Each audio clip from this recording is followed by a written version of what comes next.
Capitaine Marcon, bonjour. Vous venez d'intervenir chez RCS. Quel a été le temps fort de votre intervention?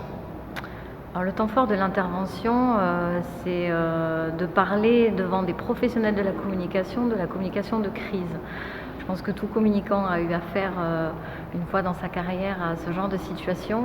Et là, d'arriver en tant que militaire à parler d'une communication de crise vraiment du domaine de la santé, je pense que c'est une expérience qui est unique. Et en plus, c'est un temps fort d'échange avec des professionnels.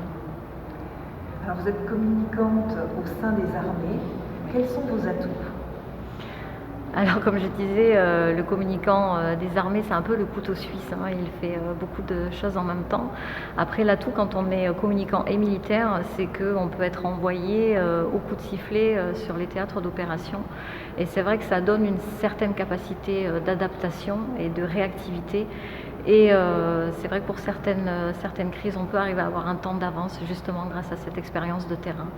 C'est vrai qu'on est beaucoup sur le terrain et pour moi, c'est l'essentiel du travail d'un communicant. Et enfin, vous venez de découvrir Réseau Communication Santé. Si vous deviez choisir une de ces 3 lettres, quelle serait-elle et pourquoi? Moi, ça serait communication. Parce que c'est un métier, mais c'est aussi, je pense, une passion. Et aujourd'hui, je pense que la profession souffre encore d'un regard pas très professionnel de la part de certains, alors que c'est vraiment une fonction vitale pour moi, que ce soit pour une entreprise, pour une institution.